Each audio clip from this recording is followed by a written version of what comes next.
How's it going, people of the Marvel Universe? Welcome to my WandaVision Episode 9, the series finale breakdown and review. So strap yourselves in. I think you can understand why this is going to be a long one, because we've got too much to talk about. So much.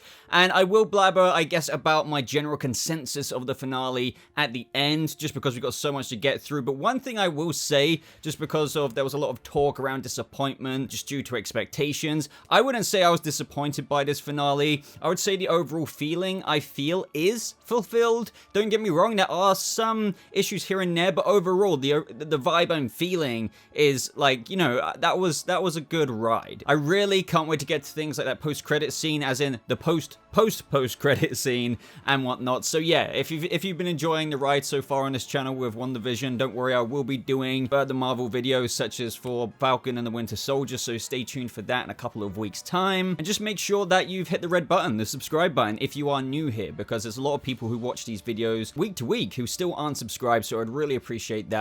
And yeah, just leave a like on the video if you do go on to enjoy it. I really love talking about this, but let's get started. So as you would kind of expect, this episode picks right where we left off at the end. We had the kids literally being yanked by Agatha, like, come on, Agatha. Like, to those who were saying that Agatha isn't villainous, well, I hope you kind of understand after this episode that she is. Wanda's powers work out here due to obviously not being in the room full of runes. We all know what those runes do, but since she's out in the world, out of that little witchy basement cell, if you will, that Agatha has, she's free to use her powers, which is when she yeets Agatha away. She says to the boys, go to your rooms. We had cute family moments like, no, we're staying with you. Like, this is what I found fulfilling about it, because the journey for me, without getting too into my conclusion, if you will, is about WandaVision, the family that is set up, the beauty that is within that. That is what I'm really here for. Of course, we're here for the amazing Scarlet Witch stuff. Oh my god, Elizabeth Olsen in the Scarlet Witch costume. Okay, I need to stop getting ahead of myself, but you know what I mean.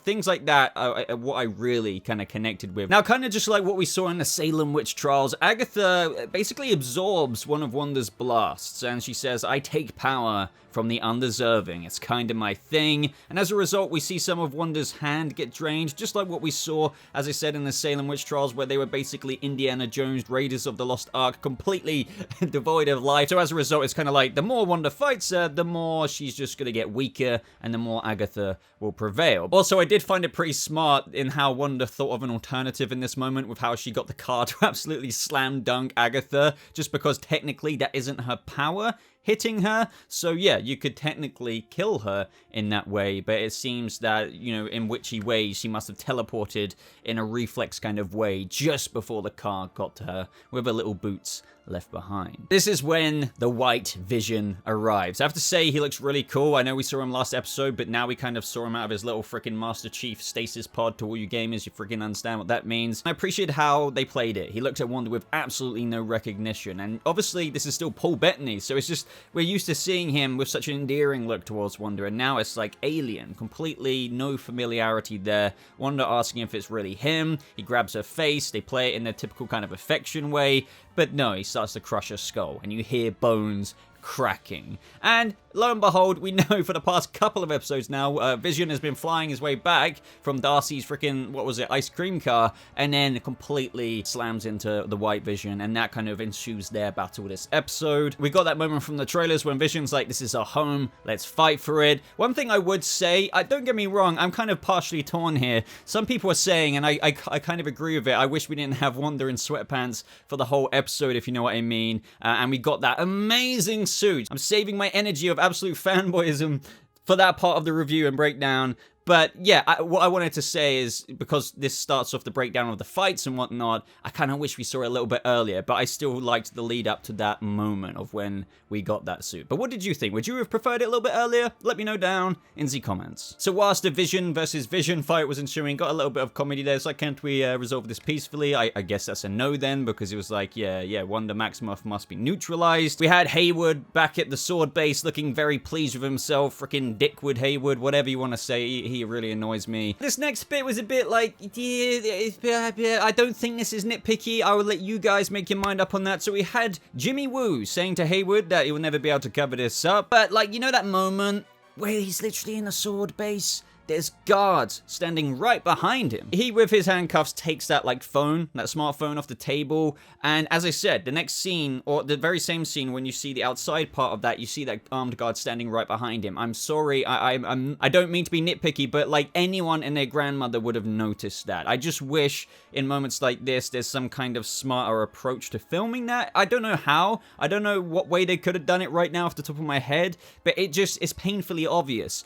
I don't care if anyone says in the comments, oh, that guy was looking at Hayward. I'm sorry. I would notice the prisoner picking that up off the table. So yeah, I don't know, make that of what you will, but either way, he contacted his fellow FBI agents saying, can you get here within the hour? Because, there's a proper abuse of power going on here with this government agency of S.W.O.R.D. Now, what did I think of the following Agatha moments? Well, I really enjoy Catherine's Agatha. Seriously, she's just brilliant. I did feel like in this episode she kind of was a typical cliche-esque kind of villain, but it was still something I was very much so absorbed into, and I really enjoyed learning the lore of what they were going to get into with their iteration of how and what the Scarlet Witch meant for Wanda, the repercussions for the world. So let's get into all of that. So we saw that Wanda got blasted by some of Agatha's magical energy, saying, you've never been up against another witch before, Wanda. Did you know? And I love this, that there's an entire chapter on you in the Darkhold. So yeah, confirmation that was the Darkhold, as everyone basically thought anyway. Just different representation compared to what we saw in Agents of S.H.I.E.L.D., but it doesn't matter, whatever, right? In this moment as well, she even recites some of the beginning of the chapter of the Darkhold, saying, the Scarlet Witch is not born, she is forged. She has no coven, no need for incantation, because, obviously Wanda doesn't need to say the things that Agatha was saying to summon the spells, because it's just she's imbued with such power, she doesn't even need to. Wanda's obviously refuting this, saying, I'm not a witch, I don't cast spells, no one taught me magic, which, is kind of furthering Agatha's point in that moment. Your power exceeds the Sorcerer Supreme, it's your destiny to destroy the world, which is ooh, especially with that after credits scene. But yeah, there's a lot to say about that. I really like the tactic from Agatha as well of, I don't even want to call it turning the people of Westview against her, because she'd already done it herself. She unlocked their minds, kind of like how Vision touched their minds on occasion throughout the series, and they became their normal civilian selves, right? And this was pretty dark. But before we get into all of that, let's talk about the Quicksilver stuff, because I know some people really aren't happy about this, and I feel like they didn't explicitly state some things, but if you're thinking that they did, let's talk about that. So first we had Monica hanging out with Pietro in his little man cave playing guitar. He uses his Quicksilver speed to stop her from leaving, and with a little flick. That was pretty funny. But then this is when we actually kind of got the reveal of who Ralph was, and so they literally did the Ralph Boner joke. Take that as you will. In this moment, I found it really intuitive of Monica as well, and I also was like, yes, I knew it. She used her powers to see the magic, just like how she saw the magic flowing through the roots, if you will, of the evil witch cellar that was imbued by Agatha's magic, and how she saw that running at the end of that one episode in the little necklace that Pietro was wearing, and thus if she removed that, the spell would be broken. Then he turned to just be like a really scared guy saying, please, please, oh god, spare my life. Now I knew, I didn't know for sure, but I was suspicious of that, because I noted throughout the episodes he never took that thing off. I thought, could it just be something? And I tried to look into it, and this was more along the Mephisto line of thinking. So I'm not saying I always thought that he was under Agatha's spell. I just thought that maybe it could have been symbolic of something greater if there was something to do with Mephisto, but I kind of wrote it off when there was nothing, I don't know, dark looking about it. But either way, it turned out to be the thing that influenced him to be the thrall of Agatha's, if you will. Now, the thing I still don't have the answer to, I believe, is that this Ralph Boner guy, did he only have powers when he was under the spell of Agatha through the enchantment of the necklace? Or does Ralph Boner also, it's hard to take myself seriously when I say that, still have Quicksilver abilities without that? I think we have to assume that the necklace gave him that, but then you could just say, why though? Why does he look just like Evan Peters? If he's just a random Ralph Boner from some part of the world who looks like Fox Quicksilver. So I don't know what to think. What do you guys think? Do you think the necklace gave him the Quicksilver speed, and without it he's no longer got those abilities? Or do you think that he still does have those Quicksilver abilities, but the necklace just made it so that he was mind controlled, or should I say loyal to Agatha without any argument. It's kind of a bit weird when you also add into the mix on either end of those arguments that he looks identical to the Evan Peters from the Fox universe. I don't want to waste too much time on this. I know some people are feeling a bit wrong with, like, why bring in the Fox Evan Peters just for him to be some throwaway Ralph Boner, but, like, I get it. I don't know quite where to feel about it. I think I would personally have preferred them to have borrowed him from a pocket universe where he was actually a Pietro, especially when you give him the powers. I kind of don't like the idea of just a necklace giving him those abilities, if that is indeed the case. But then again, why would he have those Quicksilver abilities if his name was just Ralph? Surely his name would always be Pietro in the multiverse, but I suppose with a multiverse of infinite possibilities, one of them could be called a different name. Yeah, I don't know. I'm not going to waste more time on this, but I would love to know your thoughts. But moving swiftly on back to the town, we saw all those people, and as I said, this was pretty dark because they were saying that they're tired, they're exhausted, they're tortured, and Wanda is in denial because I don't think she realized that she was doing this to them. That's why she said that she was keeping them safe in here. You feel at peace. So I don't think she realized that her pain was extended unto them. And yet again, all while typical in villainous presentation from Agatha, all this time she was teasing her, saying, well, what's stopping you then? Use your powers to do it now. Heroes don't torture people, because at that outburst moment where she couldn't really take the truth, she started even torturing them, like killing them. She stopped it, but like that was her inherent instinctual decision there. And so in this moment, massive outburst of chaos magic hits the Hex of Westview, and she tells all the people to go through the gap that is made, even though some run the wrong way, but it's fine. Hayward, as a result, sees an opportunity to breach. Thing is, through opening that breach temporarily, we got like a really, like this moment made me tear up, even though this wasn't the final moment for them. We saw our vision crumbling due to the realities colliding and he can't exist in that reality. And we also saw the kids screaming out to their mother as they were dying as well, which I don't blame Wanda for stopping the breach because, yeah, like, you can't watch that happen, especially with Paul Bettany's face reaching out, saying, boys, it's heart-wrenching to watch. This is when Sword finally arrived, and we finally got that moment, like, it's like the mini Avengers moment of the family. It was pretty badass, just because as an audience, maybe some more than others have become attached to this family at this point. So we had that little zoom-in shot of them composing themselves together in somewhat heroic stances, even though like we had Wanda wearing kind of pajamas in a way. And we got that moment from Vision saying, listen boys, your mother and I have never really prepared you for this. And Wanda says, but you were born for it. And yeah, I don't know. I found that really cool. We also get lines from Agatha saying to Wanda, you know, same story, different century. As she twirls the sword agents in the air with her magic, there will always be torches and pitchforks for ladies like us, Wanda. And the perfect example of that representation in modern times is Hayward with his prejudice against Wanda, quite literally making up the fact that she stole, you know, Vision and whatnot, and his whole, well, you know, as I've been kind of saying, if Monica handled this, it would have been handled, but without that prejudice against, I guess, heroes or like people like Wanda,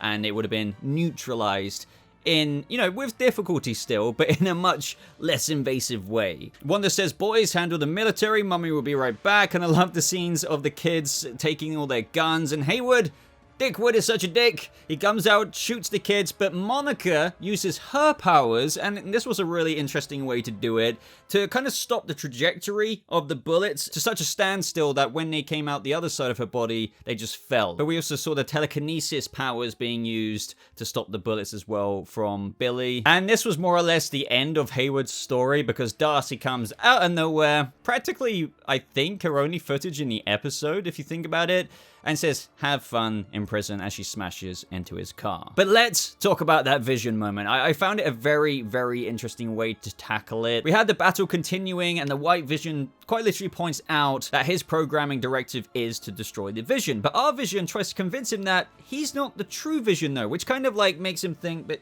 good point. Oh, as a result of that, he kind of requests this elaboration on this conditional vision and what this means for a solution. And the analogies were of that of the thought experiment of the ship of Theseus, in terms of how the ship of Theseus is an artifact in a museum, and over time, its planks of wood rot and are replaced with new planks. And when no original planks remain as a result of that, is that still technically the ship of Theseus? So secondly, if those removed planks are restored and reassembled free of the rot, is that the ship of Theseus? And and this basically told the White Vision that neither is the true ship, both are the true ship, and well then, they are kind of agreed in this somewhat stalemate. And this is when the real stuff comes in, because our Vision says, I have not retained memories, but you do. You have. The data is merely being kept from you. Our Vision points out, since he's a carbon-based synthezoid, his memory storage is not so easily wiped, and so Vision approaches him, and with his hand, he taps him and unlocks those memories. We get a massive flash of all of the memories from the MCU right up until his death from Thanos himself. So for all intents and purposes, this White Vision, especially with, we got the transition from the robotic dead eyes, if you will, of the servant of Hayward, to a more humane Vision. I wish he kind of went red, but I guess that's kind of like in the long run, maybe this Vision kind of needs to find himself. But the confusing thing, I suppose, about this is, even though he says, I am Vision, we didn't see him again. He has that epiphany. He is the original body, and the only thing that is missing from him is the Mind Stone. But that literally doesn't properly matter, because if you think about it, yes, Vision isn't quite literally what you would say is a robot, but in the original Vision, he stored memories in his data bank of what a human would in their brain. So when you apply the fact that this Vision reanimated with the original Vision's body has those memories reinvigorated and unlocked into his brain, it is essentially a resurrection. It is kind of, well, yeah, it's a resurrection. He is the Vision we lost, but we didn't see him again. That's the weird thing, because if he is resurrected, he's got the memories right up until his death. Why didn't he fly? I know it is because of that's the way they wrote it. That's the way they want to tackle the story. The MCU is known for like kind of dragging out, in a good way for most of the time, their plots. So I'm sure, obviously, we're going to see him again. But like arguably, if and since he is, I don't really see any counter argument to this. I'll be loving to hear your comments on this down in the comment section below. But think about it. It is resurrection. He had databank memories up until the point in Endgame. Apply that and reroute them back into his original body that is now resurrected and turned back on through Wanda's magic. He's that guy again. So why didn't he appear again? Why didn't he come to Wanda at the end? I kind of half expected that when they said goodbye. I know maybe it would have come across like, oh, we've just got rid of the Vision you created that was all romantic at the end. And now it's like, oh, Vision comes back. And maybe that wouldn't have been so tasteful, you could argue. But maybe it would have been beautiful. Because when it faded out to the real world with the clothes that she was in her plot of land again, and she's left with nothing, apparently, all again, other than, she's realized her power as the Scarlet Witch, but she's lost everything again. She's got no one. Imagine if it was almost like one of those typical flicks, but it kind of would have worked if she turned around because she heard Wanda, and she looks around and she sees White Vision. He recalibrates the White Vision to go red again, because I know I keep repeating myself, this is that Vision she lost. So do you see why I'm not saying that's an issue? It's more of a question. I understand the distasteful approach to maybe just getting rid of the Vision that was created and then like introducing another Vision is like, oh, okay. But I don't know. On the other side, it isn't distasteful, because it might have actually been really, I don't know if the right word's romantic, but fulfilling that she, out of all of that Westview crap, she got her boy back again, if you know what I mean. Because it literally is her guy that she lost. I know, I'm going to shut up now, but consider that. But back to Wanda versus Agatha, we had Wanda disappear, pop up from behind Agatha, and touch her head, and we were taken back into like the mindscape, if you will, of where all the witches were dead on the floor. As I said, power drained, life drained. Except they kind of turn back to Wanda, calling her a witch. You are the Scarlet Witch, so it is written. Harbinger of chaos, so it is foretold. So it is written. Which, once again, as I said, with that post-credit scene, even though she kind of left it off at the end of the episode with like a neutral standpoint, she's not mega hero-y, but she's blatantly not a villain, that end credit scene definitely kind of, I think, ties into the prophecy of the Harbinger of chaos, the kind of destruction of the world as foretold by the Darkhold. I'm not saying it's going to go there, but that would definitely be played with in the future, I think. We finally got that moment when the crown, the Scarlet Witch crown, appeared on Wanda's forehead. Agatha kind of offers that if you give me your power, I will correct all the flaws of your original spell. Offers her that Westview and her family can live together in peace with the people of Westview, but as we kind of learned later, the small print basically states that once you cast a spell, you can't really go back on it. So the flaws in Westview will always be flaws. She just wanted her power. Can Agatha really get any more villainous for those who didn't think she was a villain? We're all now mounting up towards the end of the battle and whatnot. Wanda kind of sets the stage up as to giving her power all to Agatha, and Agatha's just taking it all in, absorbing it. I like how Vision tried to get to her, but he got rejected when he flew back down to the boys and kind of hugged them. It's like, don't worry, kids.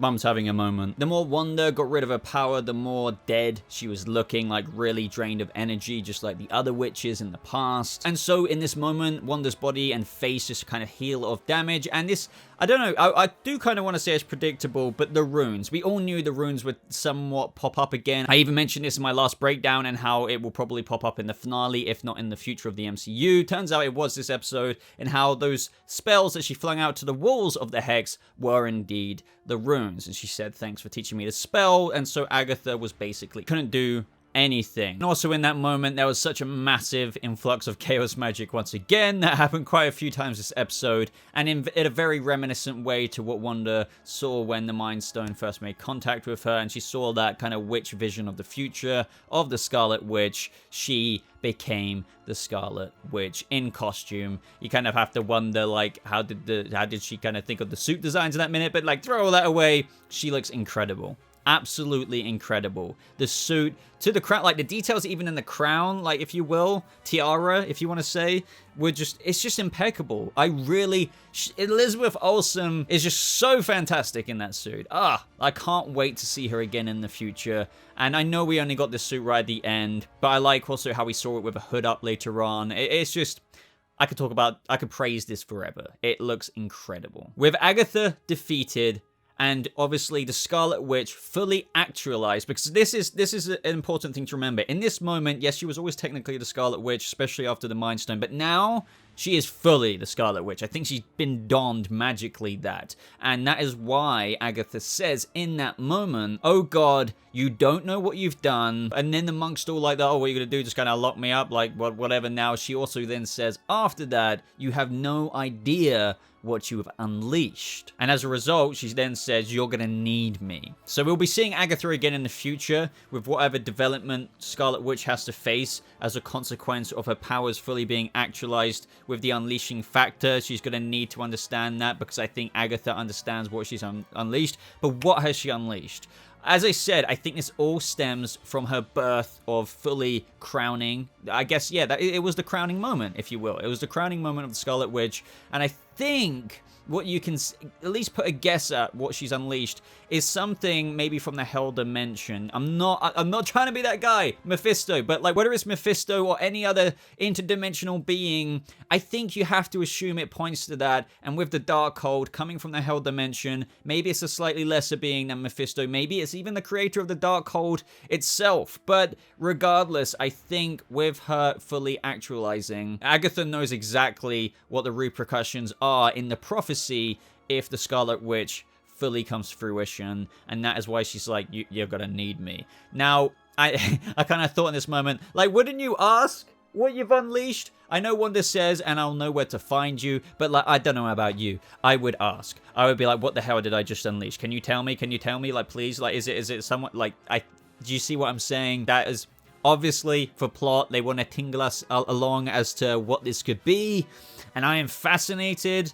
And I don't think I'm getting ahead of myself. I think it truly is, as a result of the crowning moment, this means something or someone could maybe now have a little bit of a slippy way through to our dimension or something like that. Now, the less exciting side, I suppose, compared to that is you could just argue you have no idea what you've unleashed. Now you fully brought the Scarlet Witch to fruition. You've had your crowning moment. The prophecy is that you will destroy the world.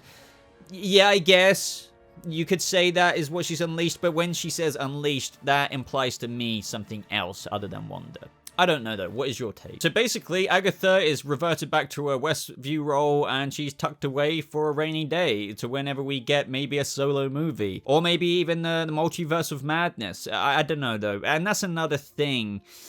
Does the Multiverse of Madness really tie into this? This could be an expectations issue where we thought maybe more was going to happen. Like, I was pretty sure Strange was going to get involved because you have to admit, and I know the writing didn't explain this because I can imagine some comments saying Strange was busy doing this, but Strange should have got involved.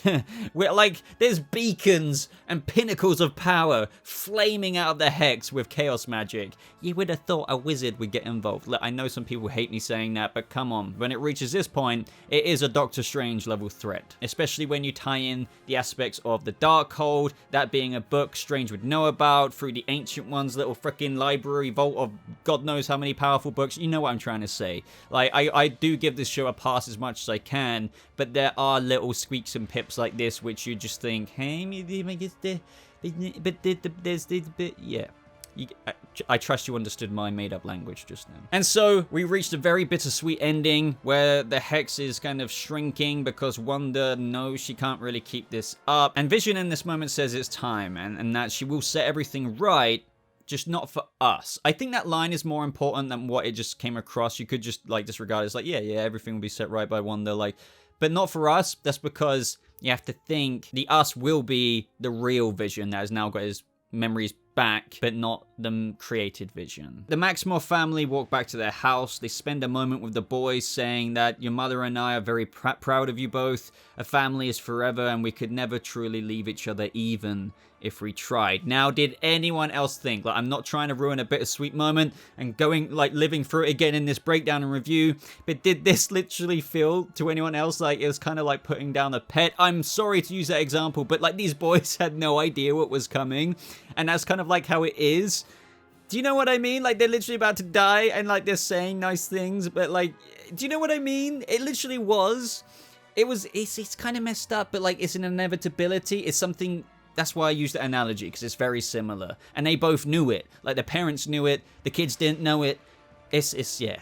And the thing is as well, they don't even watch. They don't even watch it happen when they're crumbling away upstairs off camera. But I understand why, because obviously Wanda and Vision needed to say goodbye to each other. And obviously the beautiful words of Vision come out again, just like the prior episode when we had the flashback to the Avengers compound. He then says, before I go, I must know, what am I? And she says, you, Vision, are the piece of the Mind Stone that lives in me. You are a body of wires and blood and bone that I created.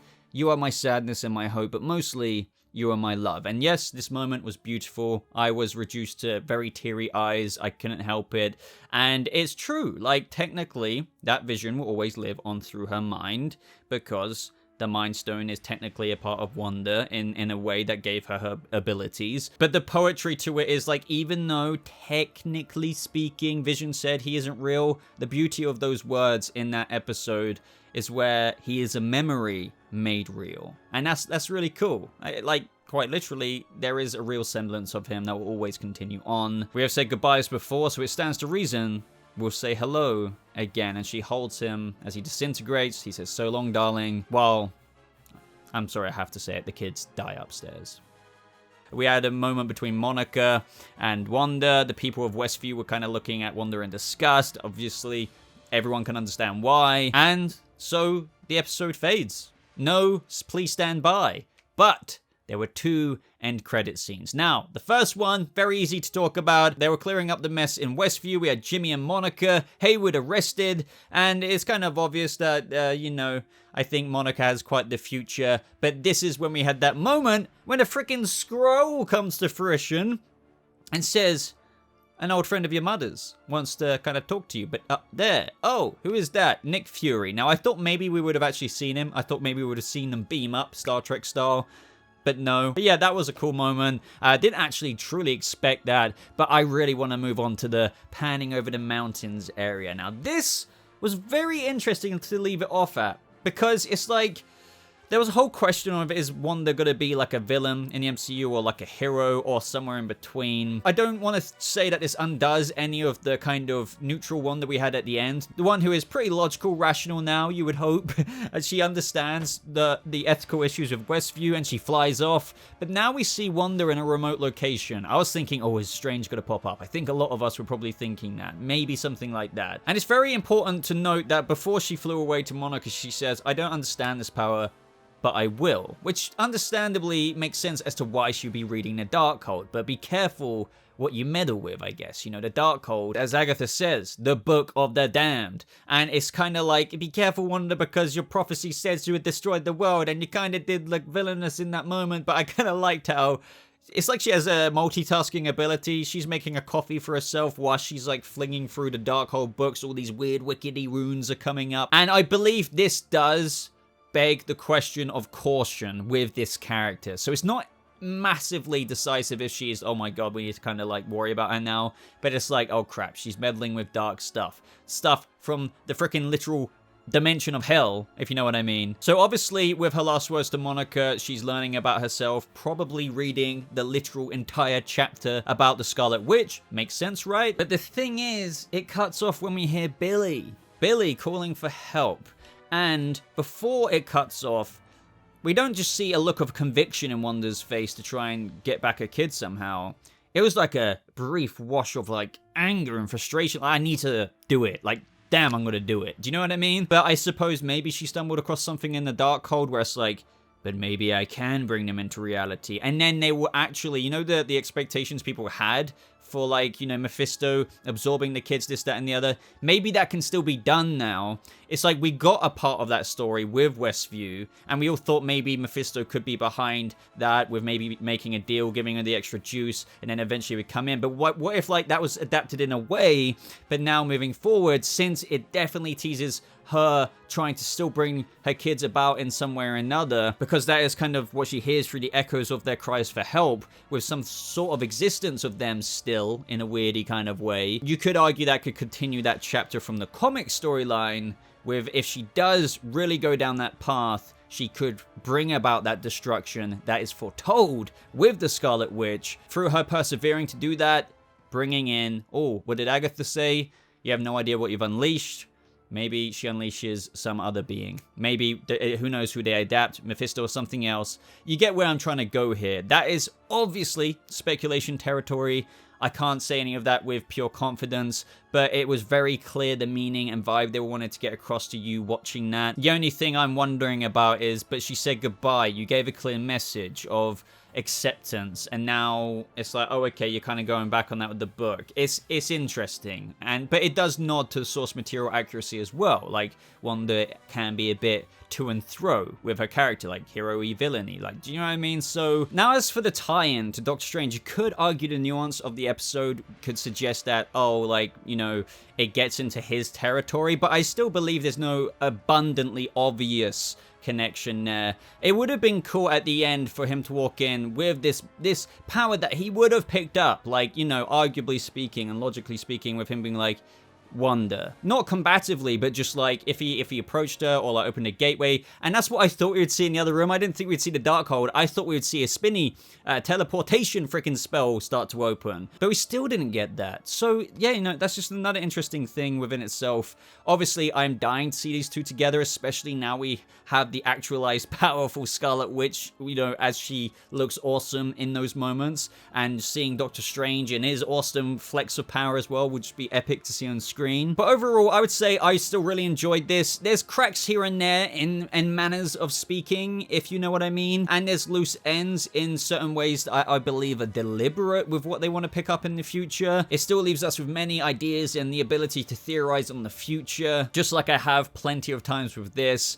I would say it overall lands. So I still feel like, for me, this was a very wholesome finale, but I don't want to give it the prestige of like, oh my god, it's everything that everyone wanted it to be, because that would just be straight up lying. But I want to give it the credit it deserves. Amazing performances, typical cliche-esque kind of villain, but one that was still performance-wise impeccable, but also very engaging, and it definitely brought about the fruition of the Scarlet Witch to a very entertaining and enjoyable culmination, if you will. And it left us off with intriguing questions. So I am happy. WandaVision was quite a ride that I never expected to be this enjoyable, and overall I would give it, this finale, especially the series finale, a big thumbs up overall. You know, say what you will about the Evan Peters Quicksilver, but that is all for the comments. I have been going on for so long, so let me know your thoughts, not only on the episode, but what I've had to say about things with my boba blabbery kind of ways. Like, seriously, I really want to know your thoughts, whether you challenge them or agree with them, or if you can build upon them. And if you've enjoyed this so far, out of all of the episodes and reviews I've done on this channel, I would love for you guys to prove it, because you guys are the real ones, and I love seeing these comments in the comments section, and it's off the top of my head. It doesn't make any sense. Holy moly, Scarlet Witch. Just put that at the beginning of your comment, and then proceed with whatever else, just because you guys, if you get to this point, I really appreciate it. So like the video, subscribe for more Marvel content in the future, especially the Falcon and the Winter Soldier series reviews and all of that good stuff. But I need to edit this now. Get on with it. Top pinned comment has the links to my social media. Follow me on Twitter and all of that good stuff. There's a link to my Discord server as well. But thank you so much for watching. I hope you all have a lovely rest of your day, and I'll see all of your WandaVisionies in the next video. Goodbye.